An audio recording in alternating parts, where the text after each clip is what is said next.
Thank you so much.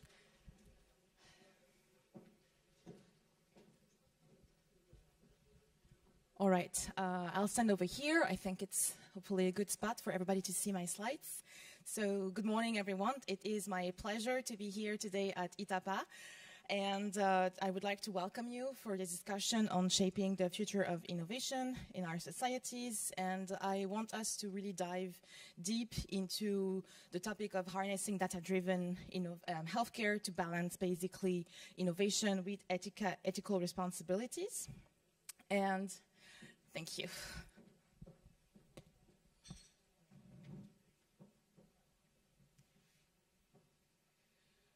So let's get started. Today's keynote will take us through a journey in this landscape of data-driven healthcare. And I will start with a brief introduction of myself and my work, and also basically how I would define this digital health ethics question.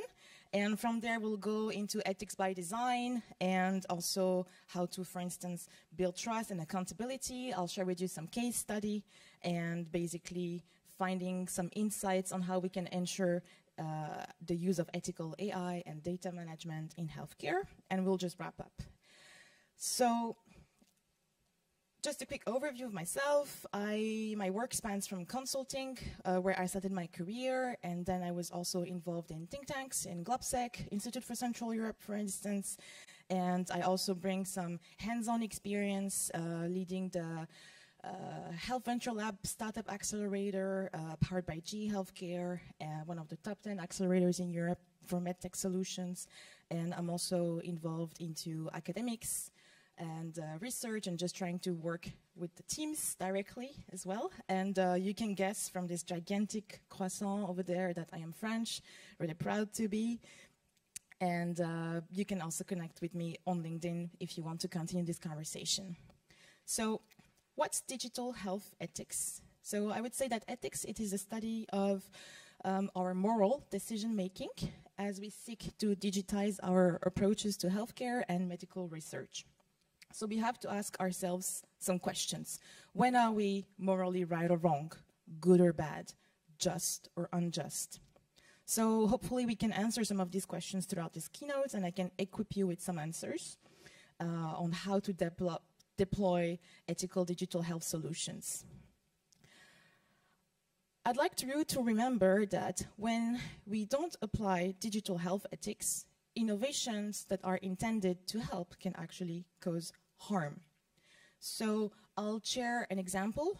There's a study from 2019 by Ziad Obermeyer, who revealed that healthcare, actually, the risk prediction algorithm, which is a tool that is really used in the US and in the cases of 200 million patients, it can really be biased. So I have a bit of strong examples today that I think are really contrasting with European societies that hopefully will be a good way to highlight these critical issues.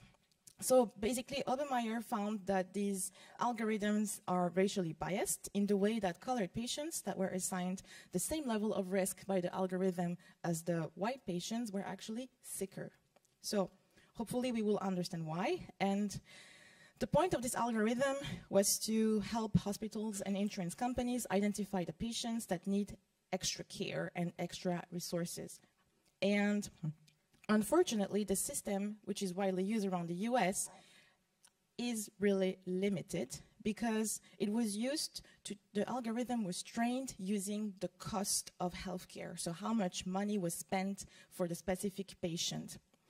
But they failed to consider, when training the algorithm, that there might be some disparities in the healthcare data, healthcare cost data, because of the resources of the patients. So this is an example, actually, of the systemic racism in this technology development, because no one recognized the bias in the data, and no one considered how this data could impact the performance of the tool itself. So we have to always consider, when applying ethics in digital health, the social context of the digital technology, but also the population it was intended for, and to be able to really have this vital usage. So on this slide, I just want to highlight a few of the risks which are associated with digital healthcare. For instance, AI bias and accountability, we just went over this, misinformation, disinformation. There can also be commoditization and misuse of data, so maybe oversell of our private data, privacy questions, and also, for instance, excessive uses of automation and tech, and basically generating as well some divide between the practitioner and the patients. So the digital health, for its ethical use, we have to be responsible. It has really amazing capacities, but we have to make sure that we are actively preventing harm. So one of the main reasons for this is that there is, at this moment, still a really big gap in governance and policy mechanisms, and so it's really up to the people right now who are actively in this industry to ensure that these benefits of digital health outweigh the risks for all. So let's just go over the ethics by design. So I want you to remember just a couple of principles, basically. So the ethical principles that govern digital health. You can remember 4 principles, which are autonomy, justice, beneficence, and non-maleficence. If you think of this at every step of your digital health process, hopefully you have an ethical product. And then also I'd like to share with you this definition from the European Commission that defines ethics by design as preventing ethical issues from arising and addressing them early on in the development process. And it's also about proactively using using ethical principles for the digital systems.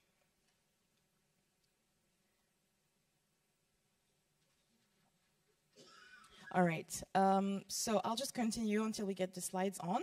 Basically, also you can remember that there is not like a one-size-fits-all approach to ethics by design, and it will differ as well, the outcome, depending on what is the stage of development of the product in question.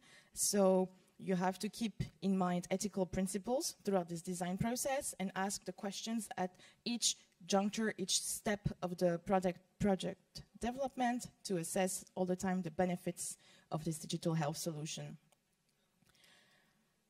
So I'll briefly share this example of the predictive algorithm used for end-of-life care. So there is this sophisticated computer model that the patients that can estimate a patient's death date, basically, if this person is going to be dying in the next year, and this has been used at the Stanford Hospital to encourage these important conversations between the healthcare practitioners and the patients.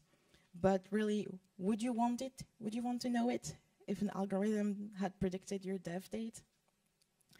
So there's a really striking example of a mother with 3 kids. She collapses at work. She's rushed to the hospital. They found that she has an infection, and she's committed for long-term care at the hospital. But then the doctors, the next day during the rounds, they see, for instance, on the screen, on the monitor, that the algorithm says, okay, she's going to die in 9 months. But the doctor maybe is lacking context, lacking the skill as well to interpret this data, and might make the wrong decisions for this patient.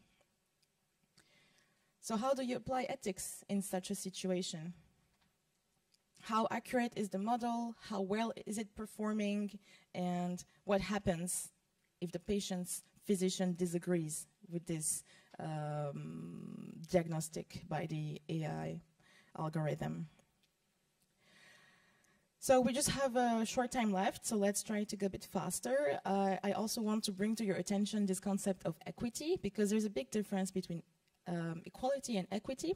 So equity, it refers to the fairness and the justice, and it's distinguished from equality in the fact that equality means providing the same to all, and equity means recognizing that we do not all start from the same place. We must acknowledge and make some adjustments to imbalances.